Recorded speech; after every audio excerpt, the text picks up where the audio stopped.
Hello everyone, welcome back to another video. So after watching all my previous videos, now as a beginner you have an idea as to how things go in chess. Now, the first thing that you have to keep in mind always is that a chess game is divided into three parts: the opening, the middle game, and the end game.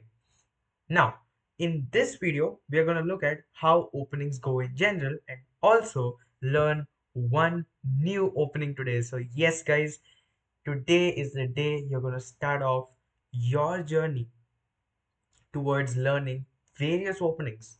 And with this extensive knowledge of how openings go in general, it'll act as a tool to helping you reach good positions in the beginning itself so as to start an immediate attack towards your opponent or just positionally destroy and win games. All right, so let us begin with this video and let us try and understand how openings are in general in chess. All right, so the first thing that you have to notice are these four squares, guys. Right, these four squares, these are known as the central squares.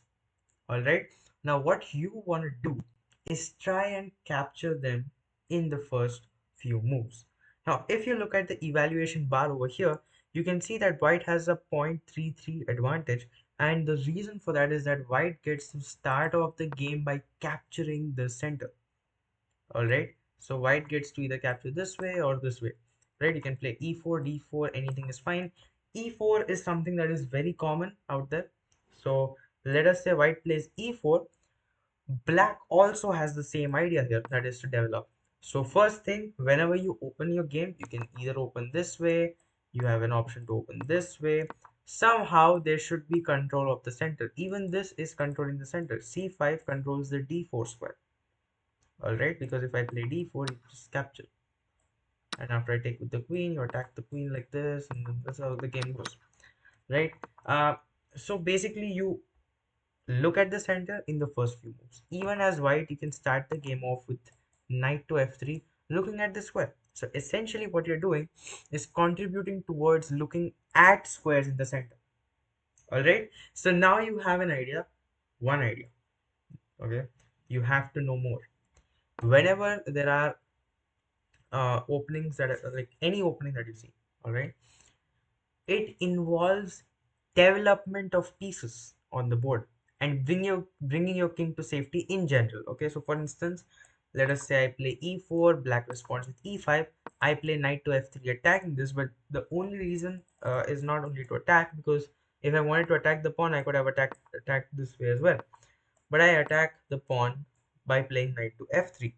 The reason for that is that I am developing my knight off its starting square, and I'm also attacking the pawn. So there are two reasons for that. Now similarly, black has an option to defend this pawn by playing d6, or he can develop his knight, right? So development of your minor pieces, especially the knight and the bishop, is very important, guys. It's crucial in the openings. So he develops his knight, he protects the pawn, because now I cannot just take, because if I take, then knight takes back, so that's something that you don't want as white. So now what you do is you put your bishop to c4, you put your bishop to b5, right? Let us say you put your bishop to a6. That's dumb, obviously you lose a bishop. You put it to e2, it's just a passive move, but anyways, you can even develop your knight. The point here is that you're contributing to the center and you're developing your pieces. You're developing your bishop, maybe you'll play d3, and then yeah, you just put your bishop here or here, anything that contributes towards development. Let's say you do that, and then you're just doing better. So e4, e5, let's say knight f3, knight c6, bishop to c4, bishop to c5, and let us say I cast it out. Now what just happened, guys? For all those of you who are not aware about castles, castles is one of the special moves that is there in chess. Okay, apart from en passant, promotion, all these different things that we see, castles is basically when you bring the king to safety by moving the king two squares. Normally the king moves one square. You all know that the king can only move one square. I can move the king here or here. But if I move the king two squares, there's a condition here that the king doesn't move anywhere. Let us say I move here, black plays this, and then I move back, black plays this. Now I cannot castle. I don't have any rights to castle. So if I move my king, I have no rights to castle. If I move my rook, I have no rights to castle, right? So castle in the sense, yes, it's the castle you're thinking about, Castle, castle, right? So this is castling. So castling is like you switch with the rook. The rook comes here and the king comes here. So you move two squares here and the rook comes in. So you cannot move your king if you want a castle. And also another thing that you have to keep in mind is that, let us say you play this something like this and then bishop gives a check here. You can take the bishop, but you basically cannot castle here. You cannot just castle, because if you castle, bishop will just take the king, right? But even in different in other cases, let us say instead of this you played this and he gave a check. I cannot castle when I am given a check. When I'm not in check, that is when I can castle. So I'll make an exclusive short or video on castling, and I will show you the different ideas in that video. Coming back to our openings, guys, you just have to keep in mind, okay, three things: capturing the center, developing your pieces, and bring your king to safety. This is one common principle that is seen in each and every opening.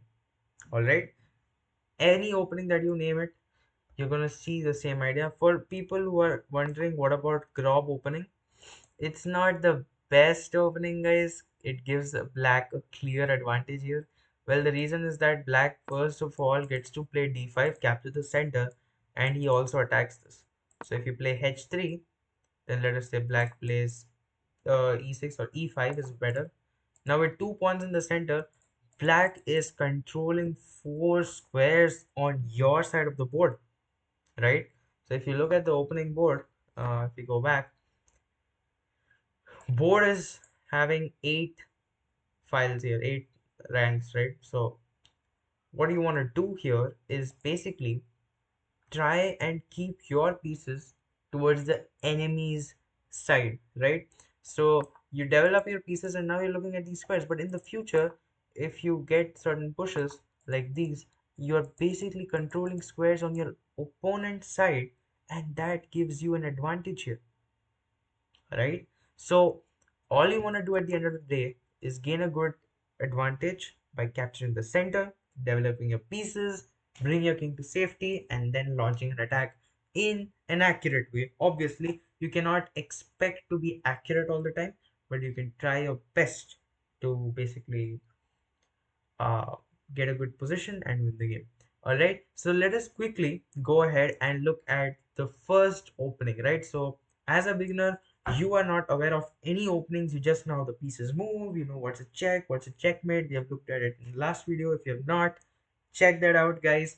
Now we are gonna go ahead and understand the first opening that we have. So we have e4, e5, knight to f3 attacking the pawn, knight to c6 defending it, and bishop to c4. For all those of you who are wondering why bishop to c4 and why not bishop to b5, bishop to b5 is also completely fine, but bishop to c4 is basically attacking the pawn on f7. If you guys notice from the beginning itself, these two squares f2 and f7 are always the weakest squares on the board, which can be taken advantage of. If you've seen my previous short on scholars checkmate, I showed you one amazing line here where white loses, white wins by attacking this f7 square. So you take on f7, and the reason why it's weak is because only the king is protecting the square. There is no other piece looking at it. If you look at the other squares, you have other pieces looking at those squares. But f7 is protected by only one piece, and that is the king itself. And if you attack the king, you win the game, right? So that is why we start off with e4, we have e5, knight to f3, knight to c6, bishop to c4, and now we are looking at this. So if knight develops itself attacking this, you have various ideas in this position. Many people in the beginners level go for, knight coming here, and now you're basically attacking this, but this gives black an edge here, right? It basically, you start off with d5, Then you have e takes d5. Now here, if you choose to take with the knight, right, as black, then you're making a mistake. Because now, guess what? White has a huge advantage with knight takes f7. Again, the weakest square on the board. Now you are attacking. You're looking at two of the strongest pieces who are above the knight. You're looking at the queen, which is worth 9 points. You're looking at the rook, which is worth 5 points. What should we do? And over here you can see knight takes f7 is brilliant. Now the reason why it is brilliant is that you're sacrificing your knight, just giving up a free knight. But the point here is to bring your queen out, the strongest piece you have. Give a check to the king. If you move something else, I'm gonna take your king, right? So obviously you have to move the king. Now for people wondering what will happen if I play queen to e6, right? You can simply develop your knight to c3, and you have various ideas here. You have knight coming to b4, protecting this, and you have other lines over here.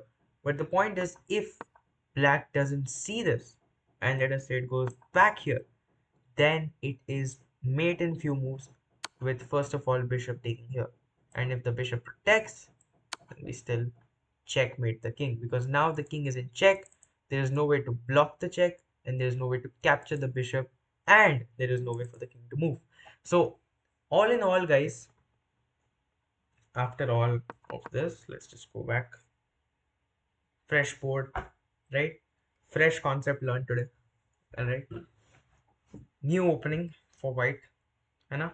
So you're playing with the white pieces. All of those who are worried about getting the black pieces, don't worry. I'm going to be posting videos. The next video is going to be on an opening for black. All right. But the Italian opening that we just saw, right? For all of those who don't know what this is named as the Italian opening, the Italian game. And the main line here is bishop to c5. This is also one of the lines, knight coming out to f6, right? So bishop to c5, and the main line here goes c3, knight comes out, we defend this pawn because the knight attacks it. And then in general, black sometimes castles, black plays h6, black plays a6, or black plays d6. In general, d6, a6 are very common, guys.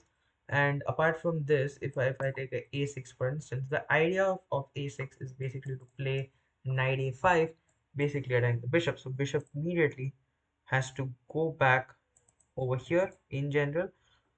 But again, you can do this, and if knight attacks, then you have an advantage here, because here you can take on f7. That also gives an advantage, but bishop to d5 is better. Now you're looking at this and things just continue. Well, obviously I was looking at the lines over here. You can see lines over here, right? Your various lines. And I'll be very honest with you, it's a very complicated opening if you get into intermediate or advanced level. But for a beginner, it is kind of good to put pressure on this. Now let us say black plays something like this and you immediately try to attack this, but you just give up your knight. Okay, moment of silence for those. A moment of silence for those who then play d4 and blunder their queen, who don't see this. We typically are showing ki bhai, if you flip the board, it just shows that now you look at the pawn. Okay, you're like, oh, so this pawn is attacking me, so let me just take it. But then you don't see this. All right. So when I was a beginner, like a couple of years back, I literally mastered this. Okay, I used to literally play this on the next move, and after black takes, I used to do this all the time. I used to do this all the time, and 99% never saw this. So if you're someone who's like 200, 300 euro, you can definitely give it a try. I don't think black will see this. But another thing is that after you play a bishop and let us say plays this and then you play this, then this is wrong. Because even after it takes and let us say he sees this, then it's fatal because queen can take on g2 and your rook is hanging. You have to move your rook here, and then this pawn falls, and then you have no other option but to block with your bishop, and then this queen is just monstrous on the center, in the center. So now he's going to take here. You cannot take. Your bishop's dying. You go here to attack the queen, and basically another queen can move back to any square, and the bishop is just gone. Okay, so queen comes up. You try something out here. Takes, takes. Still looking at this, but you just lost. So be careful, guys. Okay, you can play around with stuff, but kind of try to make sensible decisions. Try to make ideas where you put your pieces on good squares and develop them. All right, so in the next video what we're going to do is quickly look at one opening for black and kind of start off with one game of the Italian, okay, and one game for black. I'm going to introduce you to the Sicilian defense in the next video. It's kind of a very complicated opening. There's a lot of theory to it, but I'll just give you a heads up about it. And obviously, we're going to look at other openings as well as videos progress. So I hope you guys have enjoyed this video and now you are kind of relaxed. Not only relaxed, but you feel satisfied, I must say. Because openings are kind of vital. Because once you know them, once you're confident about your openings, it kind of helps you when you play your games. All right, so whenever you go for any game and you see your opponent making some moves, you immediately have an idea as to what you're supposed to play. All right, so with that, I'll end today's video and I'll see you all in the next video.